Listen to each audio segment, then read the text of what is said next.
my God. Okay. According to Merriam Dictionary Online, neglect is defined as the failure to take care of or to give attention to, and abuse is defined as a deceitful act. Most people think of these actions happening to men, women, and children, but people tend to forget that they occur just as often to animals. Although it happens to a variety of animals, such as cats, horses, other livestock, and even zoo animals, my main focus for today is to talk about it specifically happening to dogs. To become more aware of animal abuse, I intend to discuss how often it is actually occurring, what constitutes abuse and neglect, and specific cases that have occurred. More often than not, we hear about child abuse cases and domestic violence cases on the news. But while all of that is taking place, it is happening just as much to animals. ASPCA.org states that 7.6 million pets are entering shelters nationwide each year. Of those, 3.9 million are dogs. These dogs are entering shelters because for reasons such as owners just simply don't want to take care of them anymore, or because they are forced to give up ownership by courts due to abuse or neglect. HumaneSociety.org states that nearly 2,000 cases of animal abuse, 65% of those involve dogs, or 1,300 cases. Now that we have a general idea of how often it is occurring, it is important to know what constitutes neglect and abuse. As HumaneSociety.org puts it, animal cruelty can be considered either deliberate abuse or simply failure to stop taking care of the animal.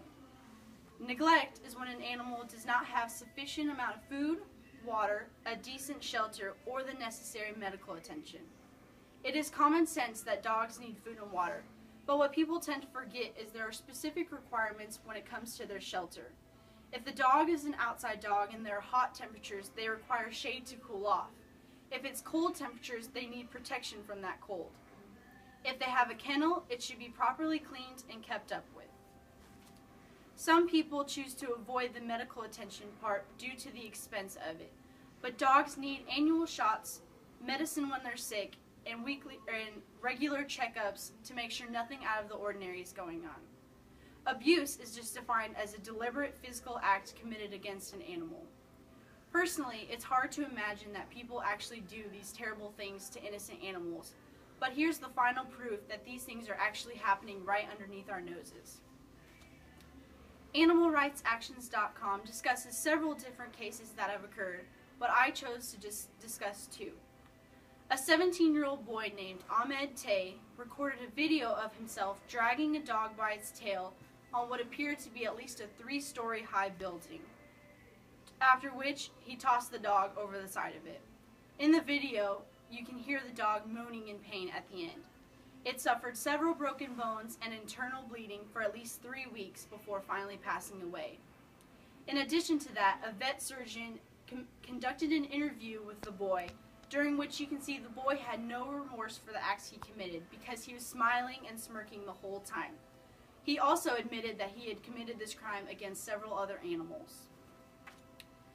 In the UK, 2 breeders were found guilty of burying puppies alive. In addition to the puppies, RSPCA found 15 puppies and 4 fully grown bull terriers being kept in rabbit hutches, which had no bedding either. One of these hutches held 4 of the full-grown adults. They were locked away for 23 hours a day, leaving only 1 hour of freedom out. As for the buried puppies, 2 were found alive, gasping for breath underneath the soil in the breeder's garden, but because their suffering was so severe, they had to be euthanized.